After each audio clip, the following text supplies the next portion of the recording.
Саламатсыздар ма? Біз механика математика факультетінің қолданбалы математика мамандығының 3-ші курс студенттері Набитова Назерке және Салқынбек Жанрай боламыз. Яғни біздің жобамыздың тақырыбы, біз қандай тақырып таңдадық? Біз сызықтың алгебралық теңдеулер жүйесін параллельді есептеу және де оны Гаусс-Сидель әдісімен шешуді таңдаған болатынбыз. Яғни біз не үшін осы тақырыпты таңдағанымыз туралы айтып кетеміз осы видеода.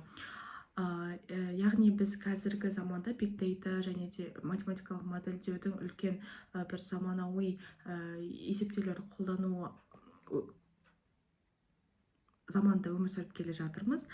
Яғни біз кез келген инженерлік есеп, яғни экономикалық болжам, ауа райын болжау, бүкілі бізде үлкен сатыжыға айналып келеді. Яғни біздің тақырып таңдаудағы басты мақсатымыздың бірі осы үлкен жүйелерді есептеуді қалай тездетуге болатынын қарастыратын боламыз. Неліктен сатыжы маңызды?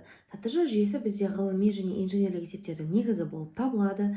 Физика, экономика және көптеген техникалардың бізде құбылыстарын модельдейміз. Яғни ол бізде модельдеуге өте көп көмегін тигізетін болады. Қолдану аясын нақтырақ айтатын кетсек, бірінші инженерия, яғни көпір мен зәулім сарай салмас бұрын біз оның ең алдымен моделін компьютерда сипаттайтын боламыз. Бізде оның матрица жүйесі, оның 6 дәрежесі мен оның 9 дәрежесіне дейін жететін болады.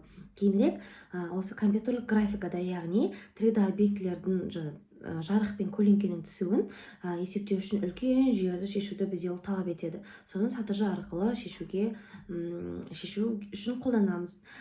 Кейінірек жасанды интеллекті, яғни нейрондық жүйелерді оқытуда бұл іс жүзінде өте үлкен оңтайландыру есебі болып табылады және сатыжы шешудің процесі болып табылады.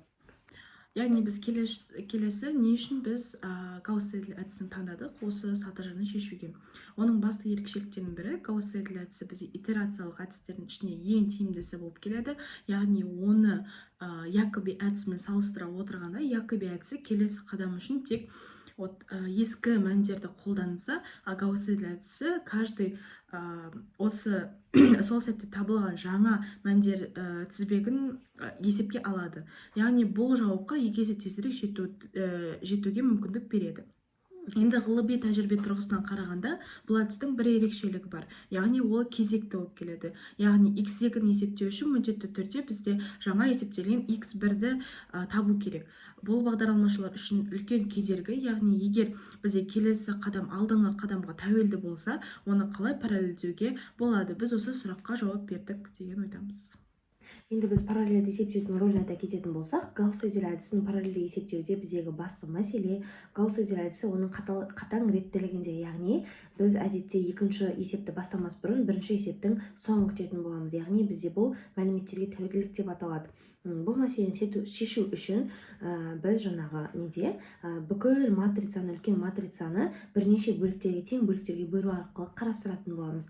Яғни әрбір процессорлық ядроға жеке блоктарды бекітіп береміз. Яғни, мысалы 4 процессорды алатын болсақ, оның біріншісіне есептің 25%-ін есептесе, екіншісі есептің келесі 25%-ін есептейтін болады. Яғни, әрбір блоктың ішінде өзін ара есептеген кезде Гаусс-Сидель әдісі қолданылады. Бұл бізде көршілес ағындар принципін есептеуде қолданатын боламыз. Есептеу барысында әр процесс өзіне тиесілі жолдарды параллельде өңдейтін болып табылады. Енді біз жобамыздың мақсаты және нәтижесін тоқтала кетсек, біздің эксперимент бойынша, яғни біздің жоба барысында біз не істедік? Біз біріншіден матрицаның диагональді басымдылық шартын ескере отырып, жинақтылық моделін құрдық. Екінші, біз келесі істегеніміз MPI кітапханасын қолданып, C++ тілінде біз көп ағынды бағдарлама жаздық. Яғни бізден енді күтілетін нәтижеміз біздің есептеулер бойынша енді бізде үлкен матрицаларда параллельді алгоритм, кезекті алгоритмге қарағанда процессорлар санына пропорционалды түрде жылдам жұмыс істейтінін көрсеткен болатын. Қорытындылай келе, жалпы бізде жоғары өнімді процессорлар бұл тек қана код жазу емес, яғни бұл математикалық ойлау мен технологиялардың үйлесімі болып табылады. Біздің параллельді Гаусс-Сидель жобамыз үлкен жүйелерді тиімді басқарудың бір ғана мысалы болып табылады.